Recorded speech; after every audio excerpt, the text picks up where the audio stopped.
Welcome back to the Dungeons of Chaos playthrough.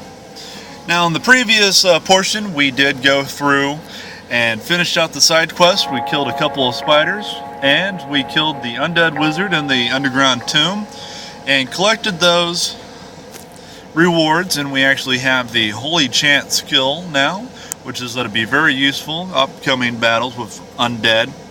Now previously I did mention some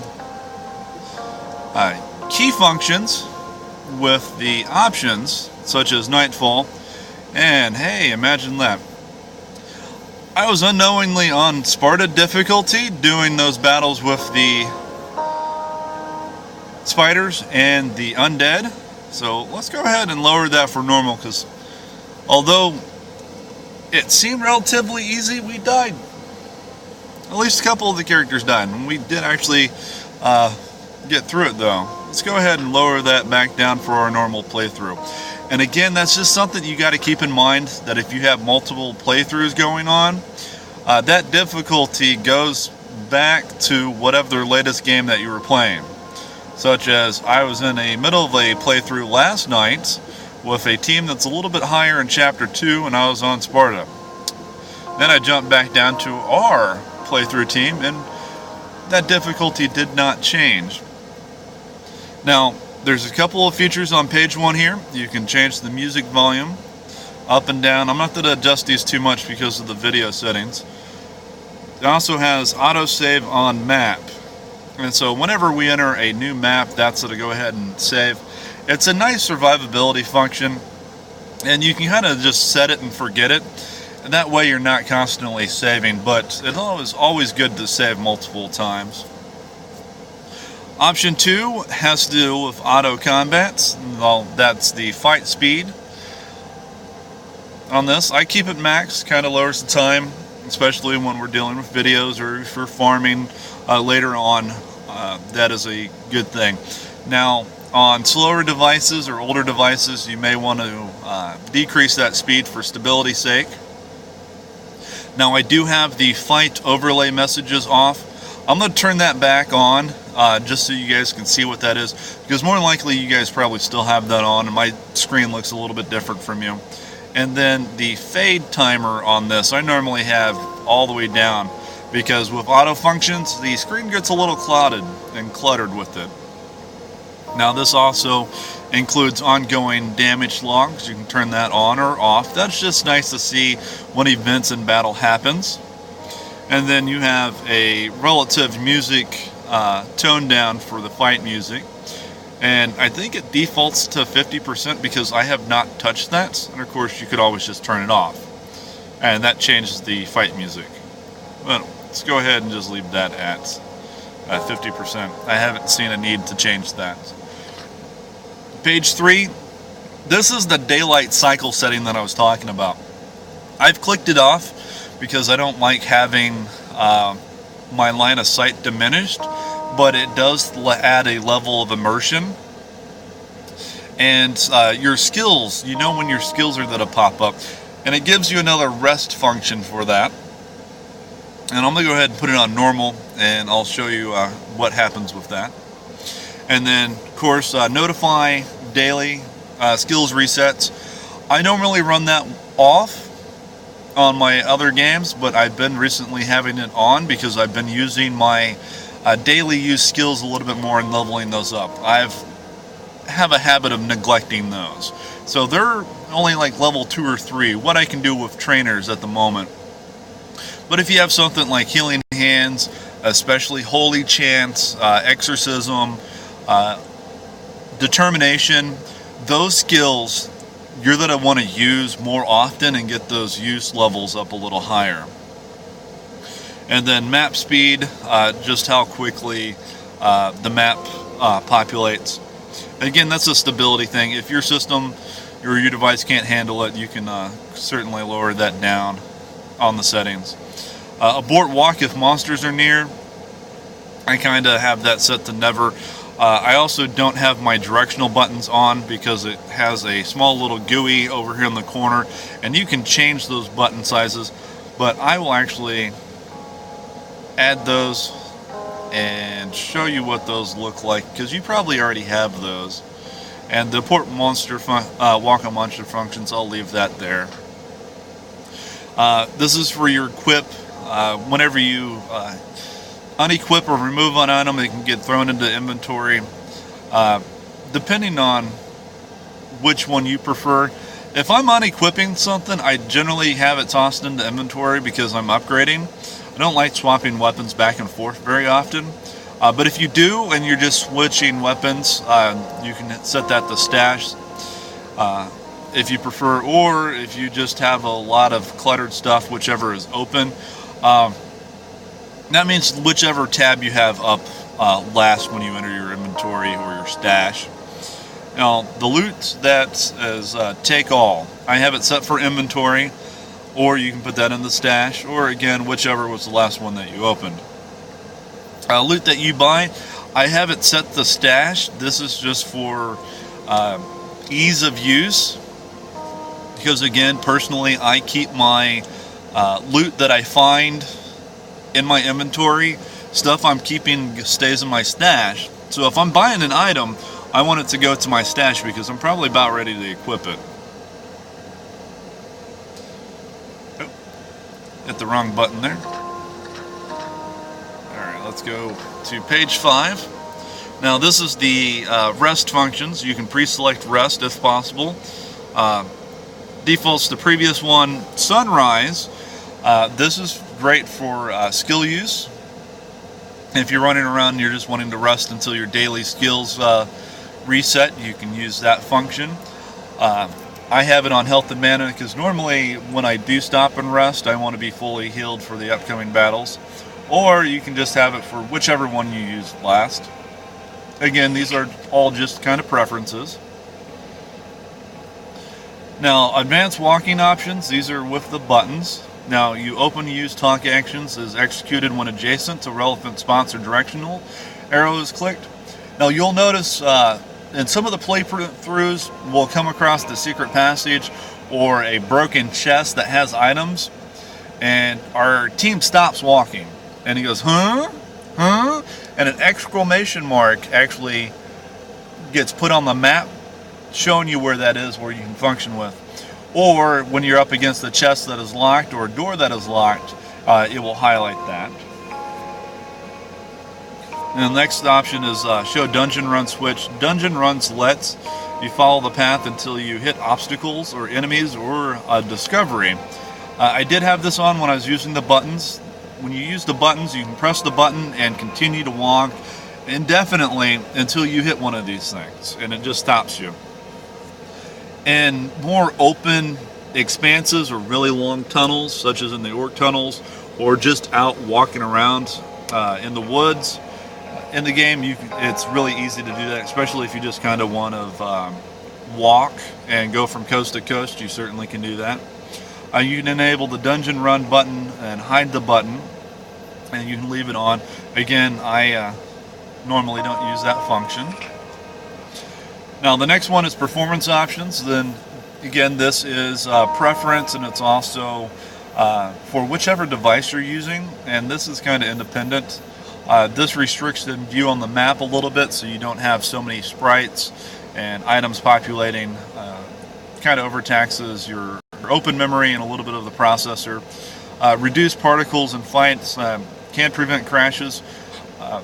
These options, again, if you're on an older device that can't quite handle the game, go ahead and check these off, or check these on. That way you have a little bit more stable environment to run the game. Page 8, a recent addition, you can actually change the names of your characters. Not that I do that right now, kind of keeping it default. Or you can even change the character avatar icon over here, along with referring to them as her or him. You can go ahead and denote which sex that is. Like, we're split, 6 guys, 6 girls. And page 9, this is your combat formation to start out with. Normally you're similar to this, except for maybe a line or two up. And again, I played around with this quite a bit. Rogues and Rangers that had sprint functionalities would be able to get ahead of the fighter. But we took them off of their melee and we actually unchecked their sprint use. So they're not doing that anymore, but they'll kind of chill out in the back to stay behind the fighter because we want our fighter to be the tank, to aggro everything, to keep them up there.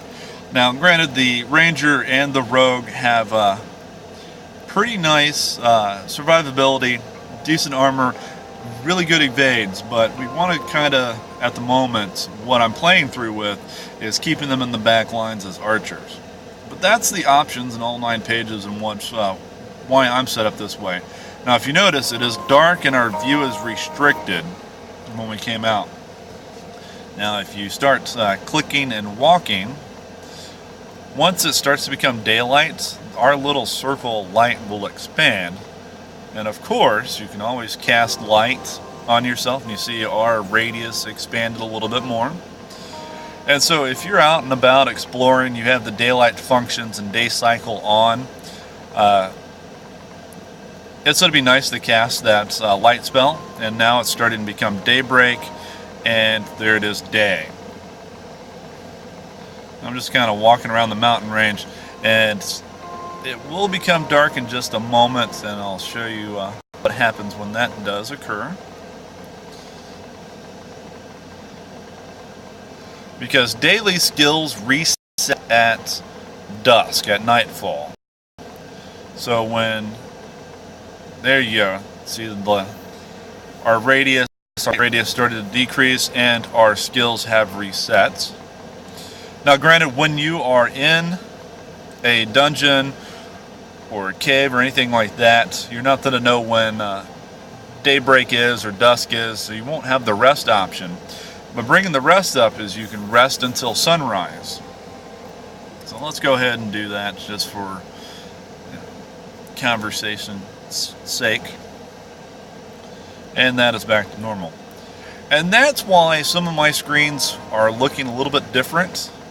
And we're going to go ahead and jump into our tunnel here to go find the flame. Now it's going to be a little dark in here, so I'm going to keep the light up and keep walking around here. Alright, and also if you notice over here in our left hand corner we have our functions. Now if you notice, I have dungeon run off, so every little click is going to be a movement, or if we click dungeon run on, there it is, it will continue to run until we hit something. But I generally have those off because I don't like hitting them on accident. And if you have them too big, they can kind of get cluttered, and again, you end up accidentally hitting them when you're trying to select a spell or move anywhere in combat. We're just kind of looking for the doorway here. This old dry hot cave actually is kind of narrow and cramped.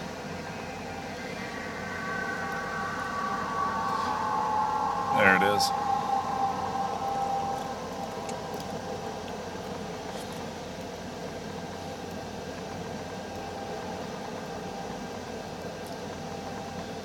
Keep going, keep exploring.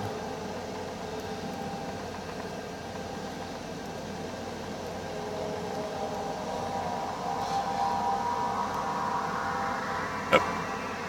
Almost past it.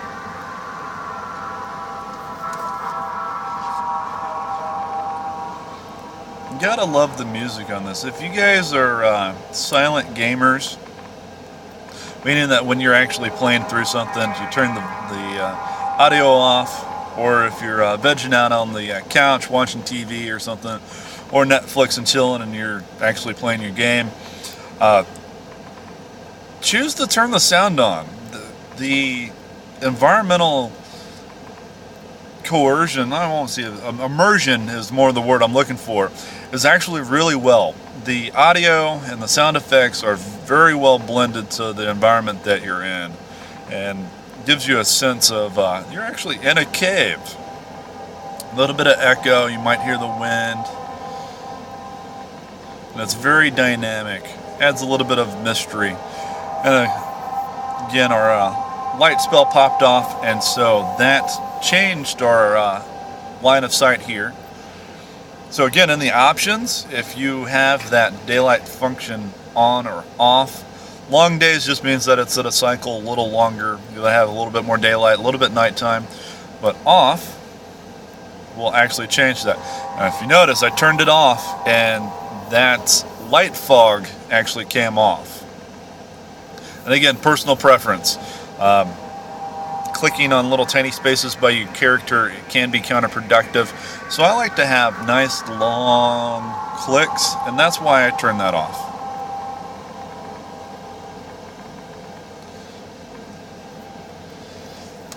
Now, Mr. Zellen did actually say that this is a very deep down cave. We're going under the volcano, I'm assuming, to be able to find this living flame. And we got a couple of pockets of lava.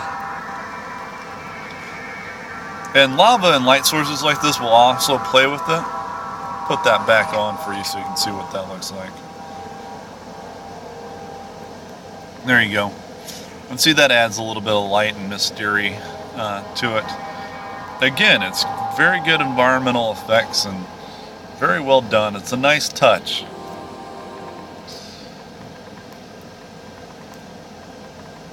Follow the lava here. So I'm going to assume he's being a living flame, he's going to want to stick around some lava. Alright, and the more we level up our light spell, the more this radius will increase. At higher levels, you can actually get it almost full screen, which is a nice little boost, nice little touch.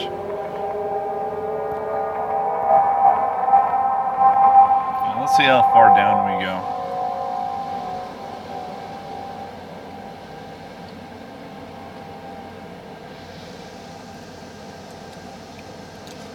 Quite a bit. Now, if you notice, even if we have these turned off in the options, you'll still have them when you bring up the map, just so you can actually move the map. And you can see where these are multiple connections here. You can see the entire section that we've explored.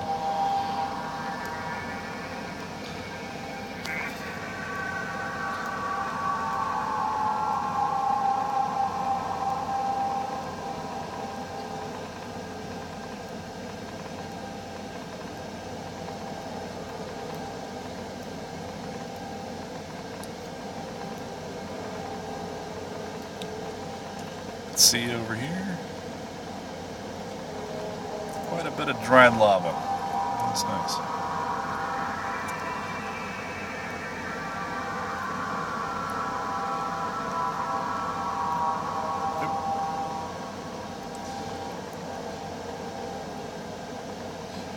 I think that would be him. That looks like let's get a good look at him. Step off, sir. He it's very well done.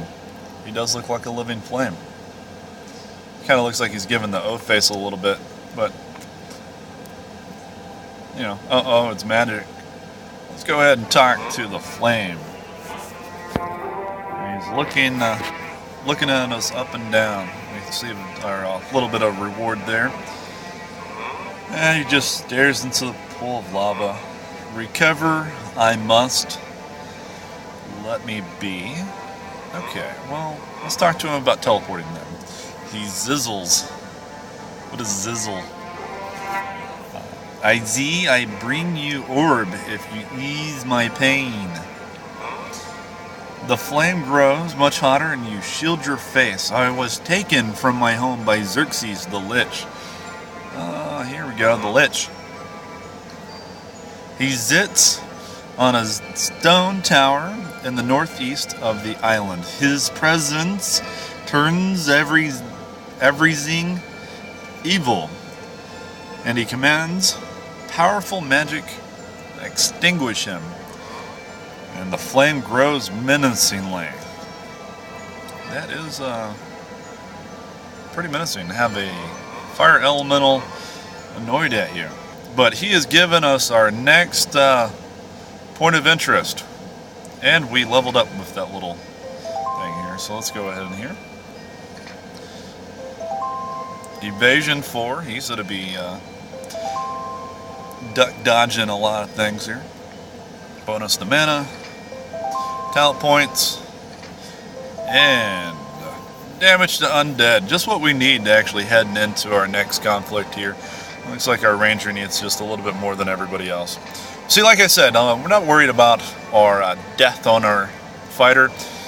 He leveled up fairly adequate. Now everybody is a little bit ahead of him on level 6, but it will be okay. He will catch up.